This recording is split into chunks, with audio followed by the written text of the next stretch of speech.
Va a sumar nuevos amigos, nuevos grandes periodistas, especialistas en distintos temas, en economía, en el sector agropecuario, en el campo. Y lo voy a saludar a Daniel Aprile, es periodista especializado justamente en el campo. Tengo entendido, me contó un pajarito, el pajarito se llama Nacho Ortuño, pajarón, que se va a estar sumando a la radio, al Observador, a la gran familia del Observador, y va a participar en el programa de Majul. Y te digo, ojalá que quiera también sumarse cuando tenga ganas y tiempo y así lo amerite la agenda a la mañana. Daniel Aprile, ¿cómo estás? El nuevo integrante del Observador 107.9. Un placer escucharte. Gracias, Luis, ¿cómo estás? Gracias por la bienvenida y obvio que sí, va a ser siempre un placer. Estoy a disposición, así que muy contento de sumarme al Observador y muy contento de charlar con ustedes. Bueno, Daniel, en primer lugar te digo, estás en el momento justo porque el campo es noticia por la baja en las retenciones. ¿Cómo quedan las retenciones exactamente y qué pasa con las economías regionales?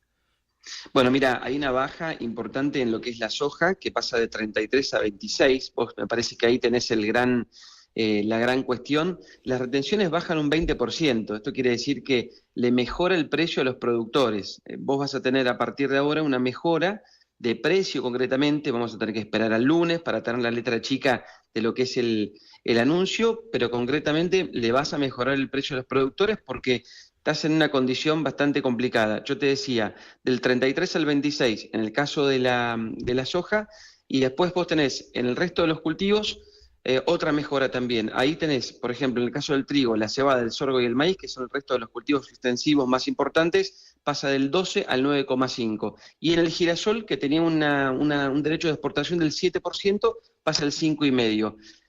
La mejora la vamos a tener bien concreta en cuanto a número, en cuanto a precio, a partir del lunes, cuando tengamos el decreto y cuando veamos cómo esto empieza a impactar en las pizarras aquí en la Argentina. Pero te diría que la mejora de precio es importante porque en muchos escenarios donde hoy por hoy el productor tenía pérdida, revierte esa situación y empieza a tener rentabilidad, fundamentalmente en el caso de la soja.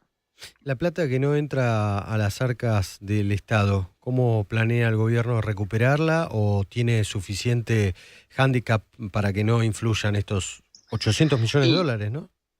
sí, Ocho, exactamente. Te diría que ahí hay una. Mira, la decisión yo creo que tiene en varios puntos para mencionar que son muy importantes. Pero vos me decís cómo la va a recuperar. Bueno, me parece que el gobierno toma una decisión muy importante, no solamente para darle un poco de alivio a los productores que están necesitando realmente esto porque tenían un escenario de quebranto, y ahí tenés un asterisco que es el tema climático, que si querés después lo comentamos.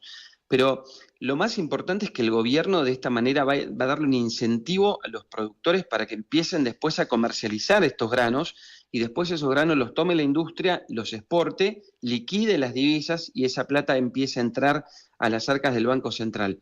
¿Por qué te menciono esto? Bueno, vos me decís cómo lo va a recuperar y yo te diría que si no hace esto el gobierno, difícilmente los productores se deshagan de lo que tengan de producción en función de cómo quede la campaña y difícilmente el gobierno recaude, porque con un escenario de quebranto y con un escenario de números muy flacos y con las retenciones como las teníamos hasta ahora, difícilmente el productor se anime a vender.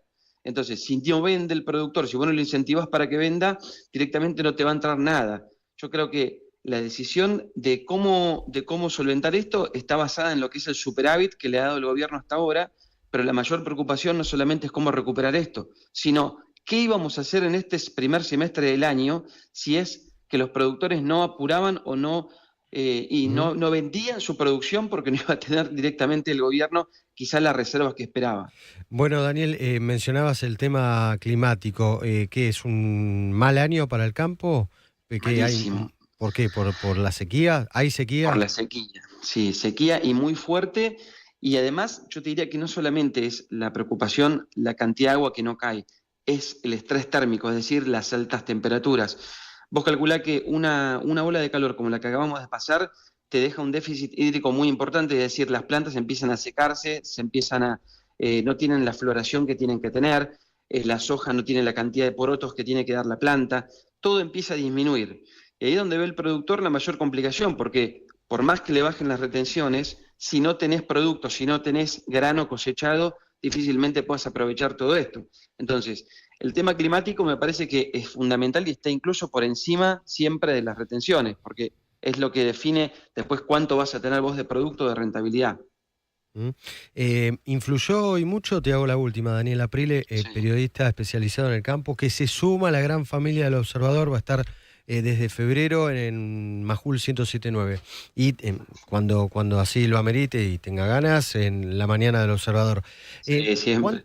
¿Cuánto influyó las críticas previas de los gobernadores de la llanura pampeana al gobierno nacional por el tema de las retenciones? Sí, sí, muy buen punto. Yo creo que esta decisión estaba tomada, pero para más adelante. Y esta situación tiene dos cuestiones, la económica, que es la que charlamos recién, la climática, por supuesto, pero la política. Y acá lo que hicieron los gobernadores de la región centro en plantear esto, me parece que apuró de alguna forma la decisión del gobierno de hacer este anuncio, que estaba, como te digo, pensado para más adelante. Y además el gobierno de alguna forma le marca la cancha también a estos gobernadores, porque en el caso de la provincia de Córdoba, por ejemplo, acaban de subir los impuestos en el mobiliario rural. Es decir, el gobierno lo que les dice es, Ah, yo bueno, estoy haciendo esta baja de claro, impuestos, pero necesito que además ustedes empiecen acompaña. a mirar exactamente, acompañen y vean lo que pasa dentro de cada una de las provincias, donde a veces suben los impuestos del inmobiliario rural o tienen los ingresos brutos, que son también una carga muy fuerte dentro de lo que es la carga total fiscal que tiene hoy, por ejemplo, el sector agropecuario, pero todas las actividades dentro de la provincia. Y hablamos de la región centro porque son los que lo plantearon, pero ahí quedó afuera, no se iba a meter en esto, pero Ujú. Axel Kicillof también, que tiene la provincia quizá más importante, por ejemplo, en el caso de la producción de trigo, y muy, muy cerca del resto en cuanto a la producción del resto de maíz Claro, o de soja. claro. Así que, digamos, no porque no estuvo en la reunión habría que dejarlo afuera de Ujú. esta situación, pero es raro que no haya planteado el tema también. Ahí tenés una enorme cantidad de productores súper afectados por la carga tributaria que hay también en la provincia de Buenos Aires. Así que Sí. ahí tenés una cuestión, me parece también determinante, y es la parte política de esta decisión. Daniel, bienvenido. Te vamos a estar escuchando. Vale, va a ser un gusto. Un abrazo grande, Luis. Muchas gracias por darme la bienvenida. No, por favor, Daniel Aprile, periodista especializado en el campo, se suma a la familia del Observador, se suma a Majul 107.9, lo vas a estar escuchando